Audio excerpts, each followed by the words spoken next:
Hello friends, அஸ்ஸலாமு அலைக்கும். Mutton kurma ஒன்று செய்யலாம். பெங்களூர் மட்டன் குருமா செய்யலாம்.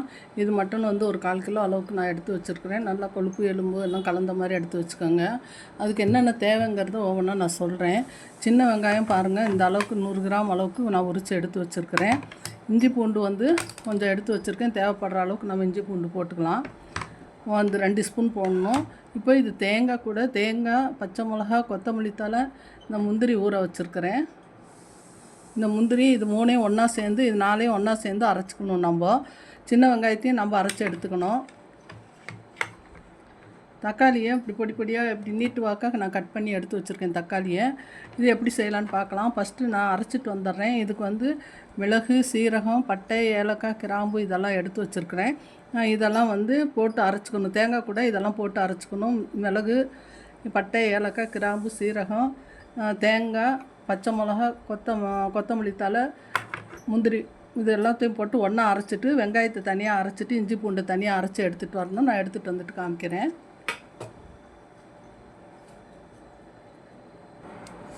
பாருங்கள், இதெல்லாம் எடுத்து அரைச்சி கொண்டு வந்துட்டேன். வெங்காயத்தை இந்த மாதிரி ஒன்றுமா குறைன்னு அரைச்சிக்கோங்க. இது தேங்காய், முந்திரி, மிளகு, சீரகம், பச்சை மிளகா, கொத்தமல்லி தழை இதெல்லாம் அரைச்சி எடுத்து வச்சுருக்கிறேன். இஞ்சி பூண்டு பேஸ்ட்டும் அரைச்சி எடுத்து வச்சுக்கிட்டேன். இதை எப்படி செய்யலான்னு பார்க்கலாம். இங்கே கேஸ் தீர்ந்துருச்சு, அந்த அடுப்பு போயிடலாம். ஒரு குக்கரை நான் அடுப்பில் வச்சுருக்கிறேன். அதுக்கு வந்து இதே நல்லெண்ணெயை வந்து 50 கிராம் நான் ஊற்றிக்கிறேன்.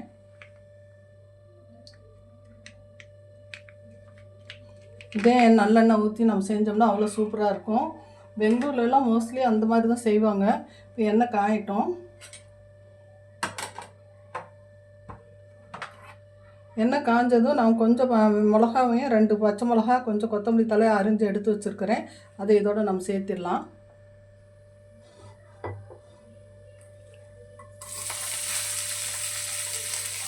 இது நல்லா செவக்க வேகிற வரைக்கும் நல்லா வேக விட்டு, அப்புறம் மற்ற மசாலாலாம் நம்ம சேர்த்தனோம்னா நல்லா ருசியாகவும் இருக்கும், நல்லாவும் இருக்கும். இது இட்லி, தோசை, இது பூரி, சப்பாத்தி, இடியாப்பம் இதுக்கெல்லாம் இந்த குழம்பு ரொம்ப சூப்பராக இருக்கும். புரோட்டாக்கு இன்னும் சூப்பராக இருக்கும். இது கொஞ்சம் நேரம் வதங்கி வரட்டும்.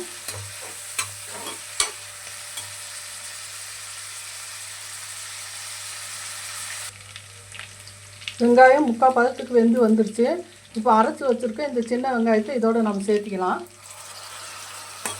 சேர்த்திட்டு இது நல்லா மணம் வர்ற வரைக்கும் நல்லா வதங்கி வரட்டும். நம்ம வதக்கிறதுல தான் இருக்குது நம்ம சமைக்கிற சமையல். இது கொஞ்சம் நேரம் வதங்கி வரட்டும்.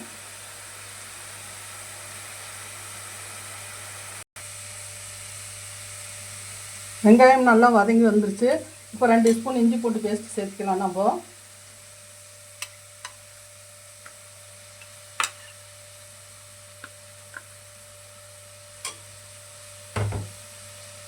இது நல்லா வதங்கி வரட்டும். ஆயில் பத்தலைன்னா ஆயில் ஊற்றிக்கோங்க. எனக்கு போதும். இது இன்னும் கொஞ்சம் ஊற்றினா நல்லா தான் இருக்கும். தேங்காய் எண்ணெய் ஊற்றிக்கோங்க வேணும்டா. இப்போ இது நல்லா வதங்கி வரட்டும்.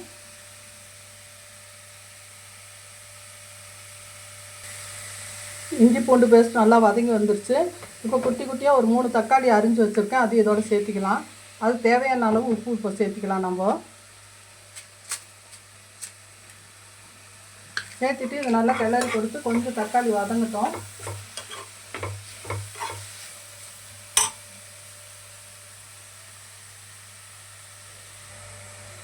தக்காளி ஓரளவுக்கு வதங்கி வந்துருச்சு. இப்போ இந்த மட்டனை நம்ம இதோட சேர்த்திக்கலாம்.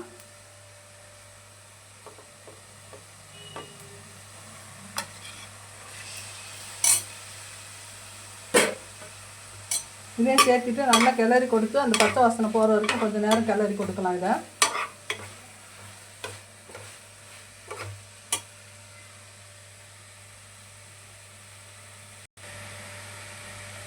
இப்போ நல்லா இது கொஞ்சம் மட்டன் வதங்கி வந்துருச்சு. இப்போ நான் 10 ரூபா பாக்கெட் தயிர் எடுத்து வச்சுருக்கிறேன். இதில் அரைவாசி கொஞ்சம் அதிகமாக ஊற்றிக்கிறேன். நீங்கள் இந்த இது குருமா நிறைய வைக்கிறது வந்து 1 பாக்கெட் கூட ஊற்றிக்கோங்க.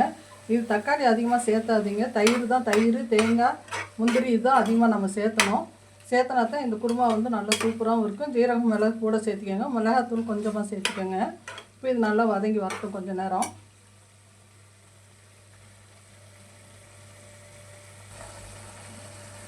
இப்போ தயிர் ஊற்றி இது நல்லா வெந்து வந்துட்டுருக்குது. இப்போ நம்ம வந்து இந்த அரைச்சி வச்சுருக்கிற இந்த தேங்காய், முந்திரி இதெல்லாம் வந்து இதோட சேர்த்துக்குவோம். உங்களுக்கு எவ்வளோ வேணுமோ குழம்பு அதுக்கு தகுந்த மாதிரி குருமா எவ்வளோ தேவையோ அதுக்கு தகுந்த மாதிரி நீங்கள் சேர்த்துக்கோங்க. இப்போ இது கூட கொஞ்சம் லெமன் ஊற்றுறேன் நான்.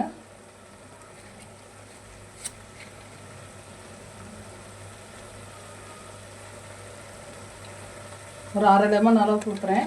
உங்களுக்கு புளிப்பு அதிகமாக வேணுடா ஒரு லெமன் சேர்த்துக்கோங்க. ஒரு உருளைக்கிழங்கு கட் பண்ணி வச்சுருக்கிறேன். அந்த உருளைக்கிழங்கு இதோட சேர்த்திடலாம். சேர்த்துட்டு இது நல்லா கலந்து கொடுத்து இது நல்லா இது வேகட்டும் இந்த மசாலாவோட.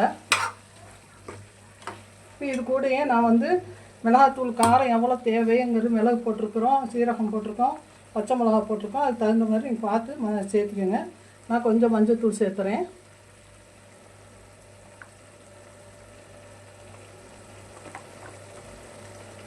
மிளகாத்தூள் இந்த குட்டி ஸ்பூனில் ஒரு ஸ்பூன் சேர்த்துறேன் நான்.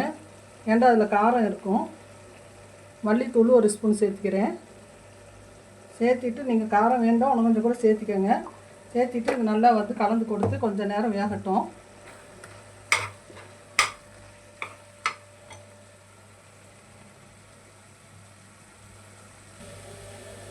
நம்ம இதுக்கு தேவையான அளவு நம்ம தண்ணி ஊற்றிக்கலாம். உங்களுக்கு குருமா எவ்வளோ திக்னஸ் வேணுமோ அந்த அளவுக்கு தண்ணி ஊற்றிக்கோங்க. ஊற்றிட்டு நல்லா கிளறி கொடுத்துட்டு மூடி போட்டு 2 விசிலோ 3 விசிலோ உங்கள் குக்கரில் மட்டன் வேக எவ்வளோ நேரம் ஆகுமோ அந்த அளவுக்கு இது பண்ணிக்கோங்க. உப்பு காரமெல்லாம் போதுமான்னு பார்த்துக்கோங்க. பார்த்துட்டு நம்ம மூடி போட்டு வைக்கலாம். இந்த மாதிரி ஒரு தடவை இந்த குருமா செஞ்சு பாருங்கள். அவ்வளோ சூப்பராக இருக்கும். நல்லா அவ்வளோ டேஸ்ட்டாகவும் இருக்கும். நம்ம இது வந்து புரோட்டாக்கும் இடியாப்பத்துக்கும் ரொம்ப பெஸ்ட்டான இது காம்பினேஷன் இது. இந்த மாதிரி செஞ்சு பாருங்கள். இப்போ இது நல்லா வந்து கொஞ்சம் நேரம் வந்து கொதிக்க விட்டு மூடி போட்டு வச்சிட்றேன். நல்லா கலகலன்னு கொதிக்குது. வீடே வந்து ஒரே மனம். பெங்களூரில் நான் இருக்கிற மாதிரி இருக்குது. இந்த பெங்களூர் மட்டன் குருமாவுக்கு அவ்வளோ ஒரு மனம். இப்போ நான் மூடி போட்டு வச்சிட்றேன். ஒரு 3 விசில் வரட்டும். வர விட்டு பார்க்கலாம்.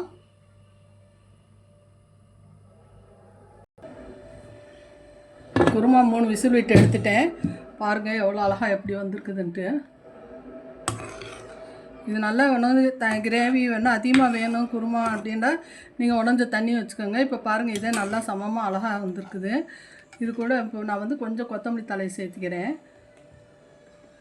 நீங்கள் ஒரு நாளைக்கு இந்த மாதிரி செஞ்சு நீங்கள் வந்து இட்லி தோசை இதெல்லாம் வச்சு சாப்பிட்டு பாருங்கள். இல்லை புரோட்டாக்கு இடியாப்பத்துக்கு வச்சு சாப்பிட்டு பாருங்கள். அவ்வளோ டேஸ்ட்டாக இருக்கும். அவ்வளோ நல்லாயிருக்கும்.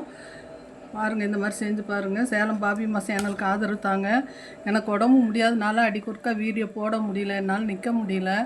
கால் ரொம்ப பிரச்சனையாக இருக்குது. எல்லோரும் ஆண்டவன்ட்ட துவா செய்யுங்க. அஸ்ஸலாமு அலைக்கும் வரஹ்மத்துல்லாஹி பரக்காத்துக்கு. அஸ்ஸலாமு அலைக்கும். குருமா பாருங்கள் எந்த கலரில் இருக்குது எந்த இதில் இருக்குதுன்னு பாருங்கள். பார்க்கும்போதே சாப்பிட்ணும் போல் இருக்கா. அஸ்ஸலாமு அலைக்கும்.